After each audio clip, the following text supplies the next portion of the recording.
From our studios around the world, this is Eat Well, Travel Better, the Business of Food Travel podcast. Every month, we bring you the world's culinary tourism industry professionals and share with you strategies, tactics, and information that help make you a more effective leader, communicator, and professional in our culinary tourism industry. I'm your host, Eric Wolf. Thanks for listening. Welcome to episode 65 of the Business of Food Travel podcast. Today, we will be speaking with Jonathan DeLise.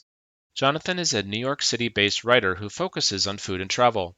He has lived in East Asia and Mexico and explored the food and drink of countless countries.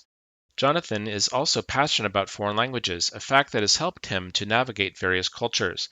His passion for languages also gives him valuable new insights about the gastronomy in the places he visits. Jonathan is a consummate storyteller who shares escapades about unique, unusual, and off-the-beaten-track culinary products and experiences from wherever he travels. Here's our conversation with Jonathan. Jonathan, thank you for being on the Business of Food Travel podcast. Thank you for having me, Eric. I look forward to it. We know you. We have a relationship with you because you are in the Creators Circle here at the association, and that means that you have obviously impressed us with your worldly experience and the way you tell stories and the kinds of things that you dig into when you write. Could you tell our listeners a little bit about how you got started in writing and the kinds of things you write about? Oh, sure. I've been writing about food for quite a bit, food and travel mostly. And I've been writing I like to go, there is that off the beaten path cliche, but I like to go even further. I like to go where there's just no path. And a lot of that has to do with my interest in foreign languages. And basically, my foreign language interest ties into the culinary interest because I always want to know what is that on the menu. But of course, most of the time, I don't necessarily know what it is. And it's all about experimentation, right? And the way I get to understand what's on the menu is through trying to learn some of the language. So obviously, if I've spent more time somewhere, say a Japan, a Mexico, a China, then I have much better faculty in it. And then just through eating different things and writing down what I was eating, say, oh, that was good. I want to try that again. Or taking a picture, or taking a video of that food or that label in the restaurant. So that really, it's just this, it's learning the language through the food. It's learning language through the menu, actually. I'm a little embarrassed to say, but it's through food that everything else interests me in the country. And for sure, I've been taking some videos lately in my food travel of a wasabi farm in Japan, or these specialty shops that are for different Japanese prefectures in Japan, even celebrating Ramadan and Iftar in Saudi Arabia. So I'm just trying to capture these experiences, maybe not the most commonly found for someone from the US, and I'm just trying to introduce people in the world to them, certainly through YouTube. And I also try to do writing at a couple of different websites, findingfoodfluency.com, noworkalltravel.com. So you said finding food fluency, and I think that's a really interesting phrase. And that's also kind of how you've branded yourself. What does that mean? Well, basically, to me, the definition seems to change every week. But as I see it, it's kind of a two-part meaning. I'm trying to become fluent in food, in a menu of a country, of a region, of a city. So in other words, I want to be able to, if, say, we were at a restaurant in Jakarta, I'd like to be able to tell you everything that's on the menu, every dish to break it down for you. And through food, right, it's a great icebreaker because whether you like something or not, that's an experience that you can share with the waiter, the owner of the restaurant, other people from that country, that city. And so, of course, being embarrassed to eat something or saying, "Oh, I don't like it," durian is the icebreaker in Southeast Asia. How do you support that smell? Uh, and there's different types of durian, but to me, they all have this awful odor. And I've tried it many times, and I've not liked it many times, but still, people laugh. And then that laughing is the icebreaker. A street food scene in Jakarta. I had an experience with durian in Singapore, and like you, I wasn't terribly impressed with the fruit. I know that a lot of locals loved it, and there's even signs that you can't take your durian with you on the train in Singapore, which is quite funny to Right. me. But I remember being in Singapore, and there were these two ancient guys two old men over there on the side of a park bench on a park, and they were eating durian, and they saw me and my friend eating durian, and we clearly were not having a good time, and they were kind of laughing at us, silly foreigners, right? And but then they called us over, and they only spoke Chinese. So even though Singapore has four languages, they only spoke Chinese, and we only spoke English. But it Mm. was through food that we were able to communicate. And so they Right. basically let us know that the durian we had was not a good one. It was cheap, lower quality, whatever. And they said theirs was a really good one. And I Hmm. kind of got the picture from the sign language and so on that was going on, that this was an expensive one, or perhaps a gourmet version of durian. Hmm. So they cut a couple slices for us, and I'll have to say it was so much better. It was much milder in flavor, and I Okay. wouldn't say it was delicious, but it was certainly much easier to eat. And as you mentioned, since you were both didn't speak each other's languages, that's a form of gastro diplomacy, right? It's just you have to figure out a way. Very much so, yes. And I think I was being a gastro diplomat even before that was a term.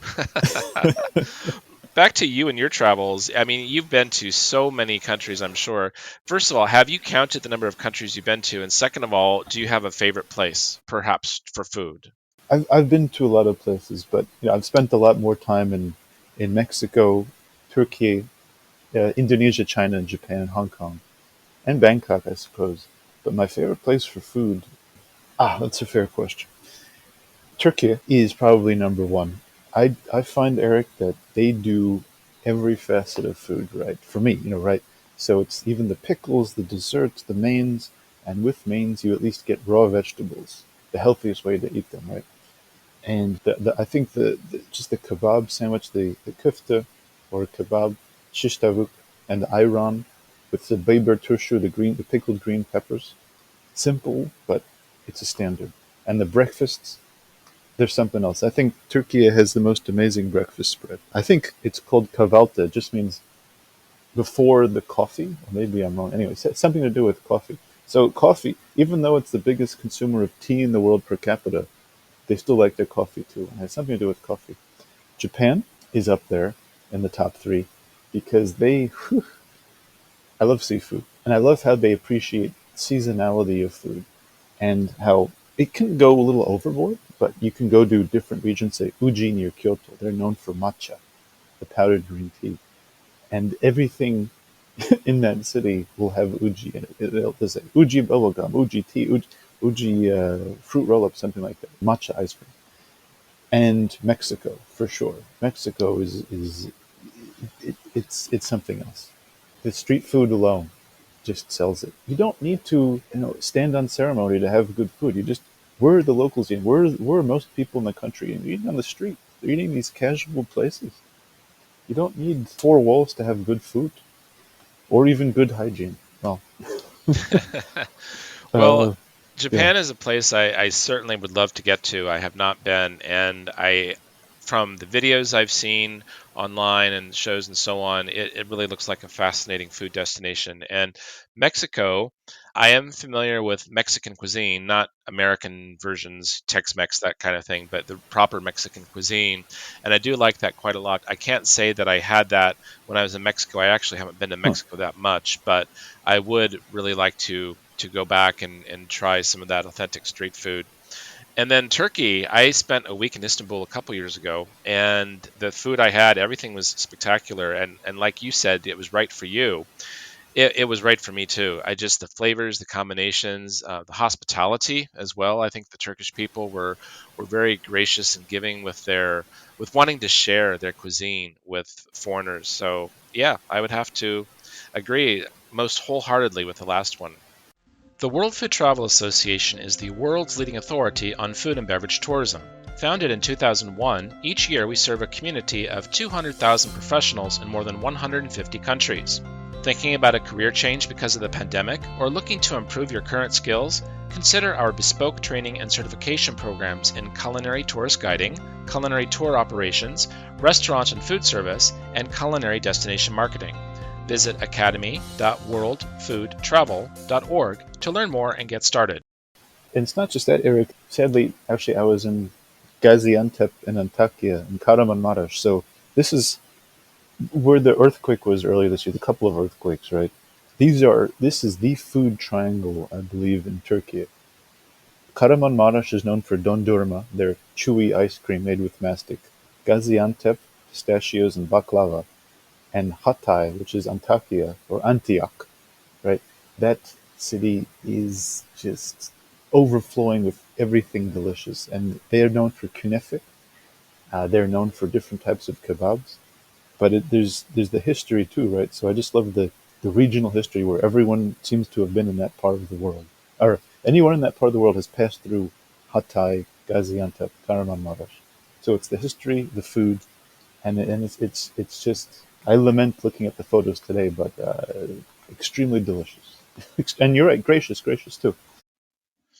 I remember seeing an article that came out in the past couple of months, and it was from the head of the Turkish Gastronomy Tourism Association. He was saying that Turkish gastronomy was 90% destroyed in the earthquakes. And Mm, I, what happened? I mean, there's no sugarcoating what happened. It was a terrible thing.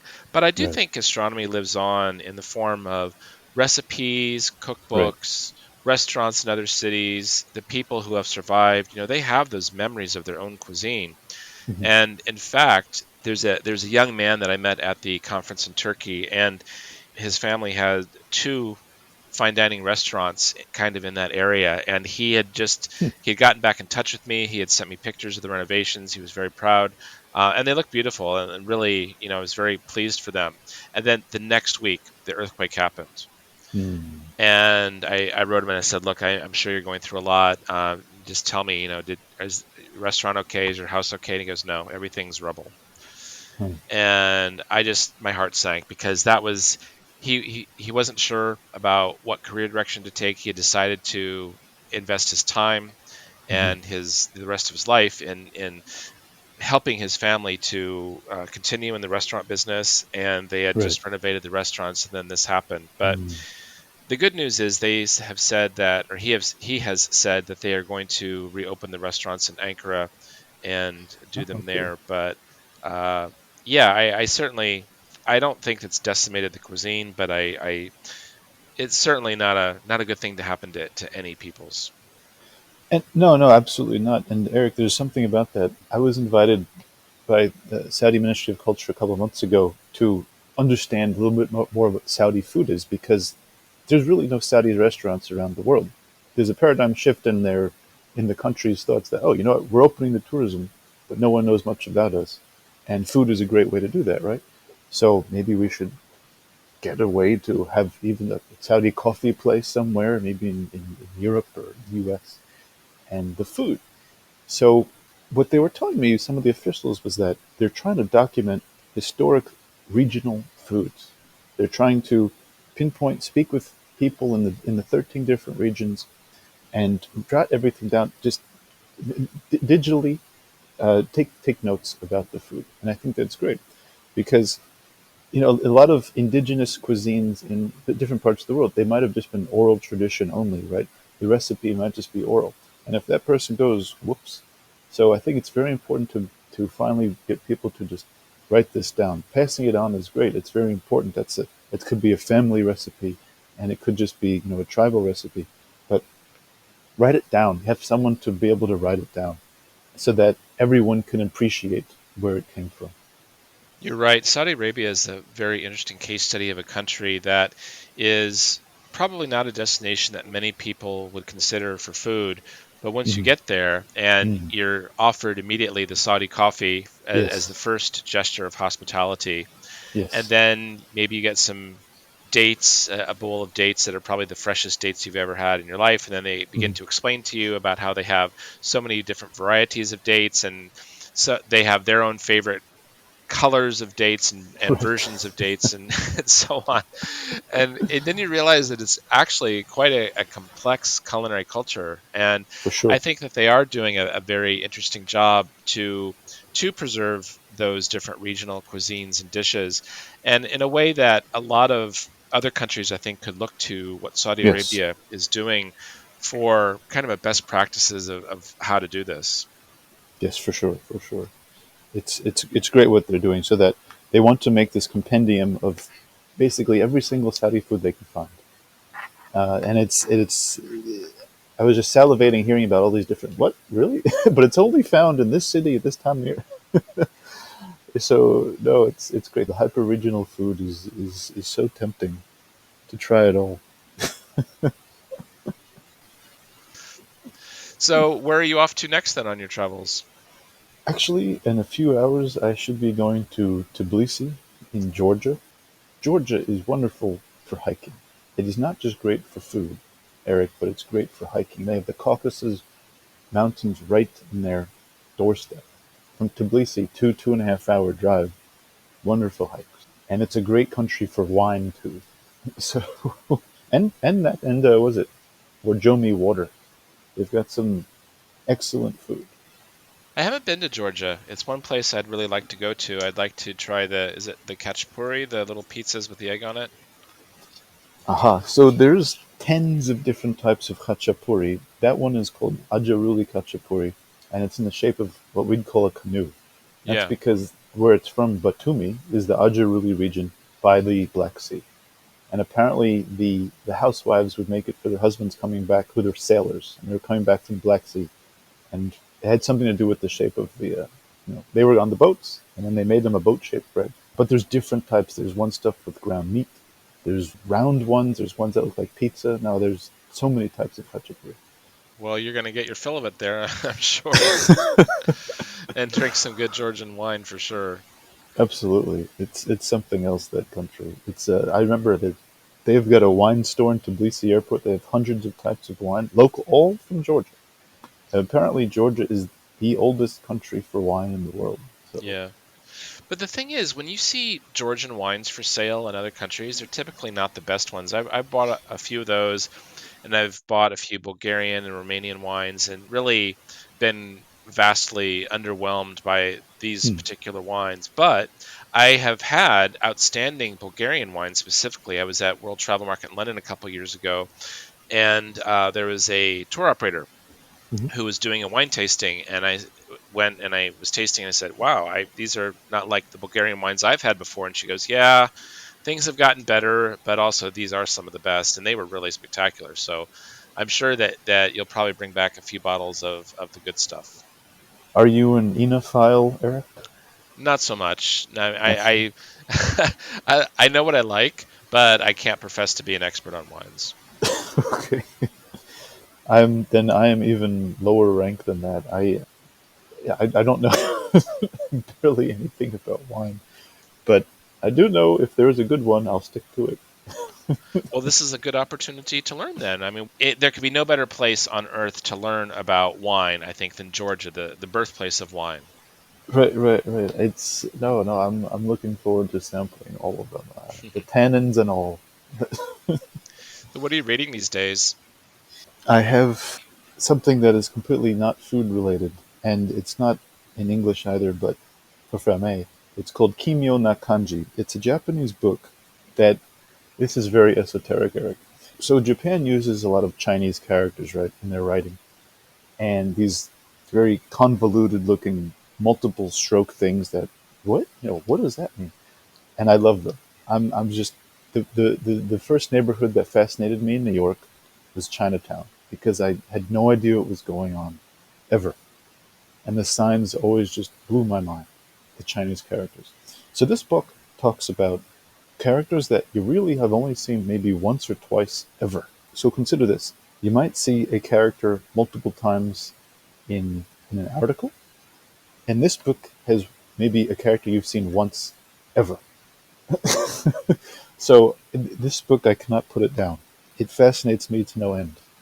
No food though. No food. So those characters do other Japanese people do they know what those rare characters mean? Oh no, this is you have to be a real pedant to. They have some extremely specific. Maybe this was in a hanging scroll hundreds of years ago, Okay. and this guy read about it. He said, "Oh, I'm going to put it in my book." So to be able to read a book like that, you must speak really, really good Japanese. What was the impetus for that? Because Any conversation I have with you, you always find a way to work Japan into it. So what is the obsession with Oops. Japan? I'd hate to call it an obsession. It's less that. First of all, I'm certainly not fluent. I'm much better at reading. I love speaking all different languages, and a lot of that just comes from innate curiosity in where people are from. It's just not specifically that personal background. It's just where are you from. I generally want to know because maybe I've been there. Maybe we can share a common ground that way. But again, the languages, it all comes from food for me. Well, Spanish, I had maybe a couple of sad classes in middle school, but spent a few months living in Mexico. And because of their wonderful food scene, that was the impetus to learn more Spanish. Also, the woman with whom I was with whom I was at the time, she only spoke Spanish. So that's the other impetus. And it's Japan. Fine, you're right. I do work it in a lot to the conversations. It is a food paradise if you know the language, right? And I understand your favorite food travel memory is from Japan about the old man who took you to dinner. Tell us about that because I think that's a great story. I was in a city called Okayama in 2008, and Okayama is between Hiroshima and, let's say, Kobe, Osaka. And I was just minding my own business in a park, and this elderly Japanese man came up to me and said, "Oh, where are you from?" And okay, so he said, after maybe 2 minutes of talking, and this is, he didn't speak English fine. After 2 minutes of talking, he said, "No, meet me at the train station, 6:30. We'll have dinner." I said, "What?" But okay, who am I to turn down food? That's that's kind of where the naivete comes in. Anyway, I met this nice man at the 6:30 in front of Okoyama train station, and he had his usual sushi place. It was kame sushi. It was turtle sushi, still there. And this was 2008, and I was still a bit wet behind the ears with sushi menus. I loved the stuff, but still didn't know much about it. But we went there. He said, "Oh, please try anything. This is my kind of place. I know the chef." And every time I tried to ask him his name to just give a little more, personally thank him, the elderly man, he'd say "unme." Unme means destiny. And I said, it was destiny that we were supposed to meet, but I'd still like to know your name. He'd say, "No, no, no, no, Unme. You never mind the name." And there's a common Japanese phrase. It's called Ichigo Ichie. We also have it in English. It's once in a lifetime. It's kind of that one meeting that you're never going to have again. And sure enough, we were just, as much as we can, we were talking at the restaurant. The chef was getting in on it. He'd say, "Ooh, I have this specialty from Otaru, Hokkaido. It's fresh ikura." I said, "Ooh, ikura salmon roe." And after we were there for about 2 hours at Kamezushi, he whipped out this book. He had this thesaurus of Japanese phrases. And I said, "What am I going to do with this?" To myself, I said that. I said, "Okay, thank you." "What is this book? Did you write it?" And he said, "No, no, no, just take it." And then he left. He just walked away. He didn't want to hear thank you. And how could I not thank someone? Just, who are you? I didn't know you before 4:30 that day. And then right now you're giving me a book after this delicious meal. It doesn't even matter if the food was good. It's the fact that the stranger invited me to experience his Japan. Almost a life-changing experience because I'm sure you looked at Japan very differently after that meeting. Well, ironically, Eric, the next year I was in Fukuoka, and I was eating at a yatai, which it's a food stall. I was having Hakata ramen, and another elderly guy came up to me and said, you don't want to eat that. Come with me. We'll have sushi." So again, it happened. But this particular person was very peculiar. We went to a sushi place, and we were talking there. We were eating, but he actually didn't seem so interested in me so much as the young woman to the table next to us, and he kept trying to hit on her. I was just kind of sitting there awkwardly, and I mean, there was this is not a place that any foreigner really ever goes. You kind of needed to know somebody. It was just this kind of hidden place, and we were eating, and then he said, "Okay." Suddenly, spontaneously, he just got up, and we went to go to this karaoke place. And he asked the proprietor, "Do you have this song?" They said no, and he paid them about 10,000 yen at the time. It was about $100, just because they didn't have the song. And then we went to something called a sunaku. So a sunaku is a place where you go and you just talk to women. You pay this ridiculous entry fee, and foreigners are usually not allowed to go in. This was an exception because I was with a local. Ironically, they hire a lot of foreign women, mainly from the Philippines and China. So he had his bottle of liquor sitting on the counter, so he was a regular here. And he was smoking and chatting with this woman. And I was just chatting with the bartender, who was a Chinese woman. So I was speaking with her in Chinese a bit. And then he said, "All right, I got to do something. Get out of here." And that was it. It was so weird. Yeah, that is a bit odd. I had a similar odd experience in Macau, but perhaps we'll save that for an in-person meeting over a bottle of wine. Sounds good. Yeah. Anyway, To wrap up why I really talk about Japan so much, it's I was with a host family in Japan when I was in high school. And before that, I had zero interest in going to the country. And that was my kind of paradigm shift in fascination in the world. Because before that, it was just Europe. And then from that moment on, it was Asia. Anything Asia. So that's why. yeah, I think travel is the best education. I Hmm. had a similar experience when I was in Europe. I went to Denmark for my junior year abroad, and I think that act of living overseas, living in another family, Hmm. especially at a time in your life when you're still building your values and figuring out who you are as a person and so on. Right. And I think it's transformative, and I really think that to this day I say travel is the best education. I think everyone should get out of their comfort zone, travel, and I don't mean booking a week-long stay at a resort or a Hilton hotel Hmm. somewhere. I mean getting into the local area, staying somewhere for 3 months or 6 months and living with the locals, going out to the cafes they go to every day and trying to learn the language like you do. I'm a similar lover of languages. I've studied several languages, and I think even if you make an effort to try and speak to people in their language, even if you're not fluent, I think that if you can say a few phrases, if you can maybe order food in that language, and Right. I think that it just goes a long way to really breaking the ice and For helping sure. people to understand that you're as interested in them as they might be in you. Right. For sure. And consider that anyone who's speaking English to you, if you're, let's say you're in Georgia, right? They're doing you a favor. They're speaking your language. You don't know anything in their language. So they're acquiescing to you. They're showing that, they're being deferential to you. And the least you could do is learn how to say thank you and please, in Georgian and delicious. Yeah, there are some languages I have no hope with, so I look at the Georgian alphabet and it's not going to happen. And also Well, Finnish, I just look at Finnish and it's a bunch of K's and umlauts and just, yeah, lovely people, but I don't understand the language at all. well, at least though those are alphabets, right? See, that's where Chinese gets fun. Yes, yes, the speaking in ideograms. But I guess when you think about it, it's a more efficient way of speaking, right? Writing, it could be more efficient.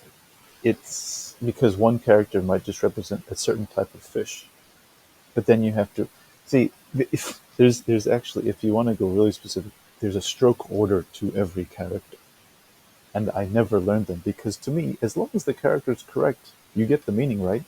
If I put this stroke first, you still get the meaning. It doesn't change the meaning. But no, no, no. The teacher would always hound you and say, no, no, you gotta write it correctly too. But now everyone's doing it on their mobile phones, so no one knows the stroke order anyway. Give me a break. Or Google Translate. That Or just Google Translate. takes out all the mystery right there. Right. Well, not in idioms. Not in idioms. So you must have a favorite quote, either from someone you love or maybe someone you met during your journeys. What might that favorite quote be? My favorite quote, I have to say, one of my favorite quotes would be "Atascate que hay lodo," and this is a very Mexican phrase. It's called an albur, and there's a double meaning here. Atascate means basically get yourself stuck, get yourself stuck in something, and lodo is mud in Mexico. There's barro, but there's lodo in Mexico, and que hay lodo. So now there's mud. So get yourself stuck. Now there's mud. Originally, this meant This was talking about pigs in mud, playing in mud. And what what has come to mean is in a double entendre is you go to a restaurant or you go to a buffet, right? And there's so much food in front of you that you become the pig. And you're saying, get yourself stuck, brace yourself. There's so much food in front of you. Because the pigs, we think they love the mud. And as humans, we want the food. So you're getting yourself stuck in all of this food. And it stuck with me because I saw at this restaurant in Mazatlan, this resort city in Mexico, and it was this delicious local restaurant. And I must have ordered 6 different things there. That was my mud. that that menu was my mud. Well, it's hard to restrain yourself sometimes. I understand, especially if you're only going to be in a Yes, restaurant yes, or a destination for a day or so, and you want to try everything. that's the Um, kicker. I dated a food writer in New York, and apparently, when you go out to do food reviews of restaurants, you have to order many different things on the menu, even if you don't eat them, which drove me crazy because that's huge food waste, right? So I That's don't think I true. could ever be a successful food writer because of that. It's very true. But speaking of food writing and having a career in things like that, or either food writing or reviewing, what would your advice be to someone who wants to get started as a writer, either in food culture, maybe restaurant reviews, anything like this? Because you also have your YouTube channel, so you do videos as well. What would you advise either someone who's new to this or even maybe a younger version of yourself before you even embarked on this career? No, no, for sure. At my YouTube channel, Finding Food Fluency, I lament one thing, Eric. As you traveled so much, but I've traveled a lot, but it's also just the eating, right? And I've eaten so many things. I don't know if I'm ever getting back to a lot of those destinations. And the whole point for me of making the videos is to show other people, show other viewers where they can eat this locavore food, just these local specialties in places. And what I lament is that I didn't start this so much sooner, because I never really had much interest in. I really just wanted to eat. I wanted to learn the language and I wanted to eat. And only very recently did I start making videos of food. My videos back then, in the mid 2000s, they'd consist of me trying to. This was before Shazam. This was me trying to just film a few seconds of a song that I liked. So most of my videos are just clips of songs of a few seconds. That's all from the mid 2000s when I was traveling along. So I would exhort anyone to just start doing something. Start writing, start making a video. Doesn't matter if no one else does. If everyone's ignoring you for now, you do it for yourself. You do it because these are your mementos of your trips, and that's kind of what I'm realizing too. It's just I'm slowly forgetting things over time, right? I want to be able to remember this too. That because when you see that it's the Proust Madeleine moment. If I have a video of me eating that salmon roe for the first time, I'm gonna that video is gonna evoke a memory of that time. Where was I? With whom was I eating? Why did I eat that of all things? And it's these memories that you're creating. So it's the videos for other people to share, but to you personally, there's a sentimentality. Start things early in life. I agree with that. Yes, yes. Yeah. By the time you're 30 years old, if you haven't figured out a path to take, a direction to start walking in, then you are a late bloomer. Well, Jonathan, is there anything else that you'd like to share with our listeners before we wrap up for today? Oh no, it's really just if you find something you like, it doesn't matter what it is, just stick with it and keep trucking it. No one, never mind anyone else's opinion. If you like it, then keep sticking with it. And certainly in this food world, writing world, just you keep practicing. And I'm certainly pitching a lot to people, and I'm not hearing a lot back. But that shouldn't deter you, because you enjoy writing, right? And as long as I enjoy it, I'm going to keep pitching. Someone out there, there's going to be a bite. There's going to be a bite. The bad pun intended. And it's just with anything. You apply to a lot of jobs, maybe you don't hear back. Just keep going at it. If you really like something, then you're going to want to stick to it and get better at it, and introduce more people to it. That is really good advice. Don't give up too soon, I think. If just keep doing what you're doing, hone your skills, Yes. look at the details. Maybe you can improve the way you do something, whether it's recording a video, maybe you can fix the lighting or the sound or something, but just keep doing it, keep Yes. trying, and eventually you'll get the formula right. That's true. That's for sure. Well, Jonathan, thank you so much for your time today. It's fascinating listening to you. You have so many wonderful travel stories, so many food stories. I share your love of languages, and I feel like sometimes we're kindred spirits because we can bounce great ideas off of each other. But now you get to go on these great trips, like to Georgia next, and live the life once more. So, Jonathan, Well, thank you. thank you very much for your time today. Well, thank you very much, Eric. It was a pleasure. That's it for this episode of the Eat Well Travel Better podcast. This episode is brought to you by the World Food Travel Association and its training academy. We'd like to hear from you. We invite you to share your ideas, questions, and thoughts about the podcast by emailing us at help@worldfoodtravel.org, or you can connect with us and comment about the episode on major social media platforms.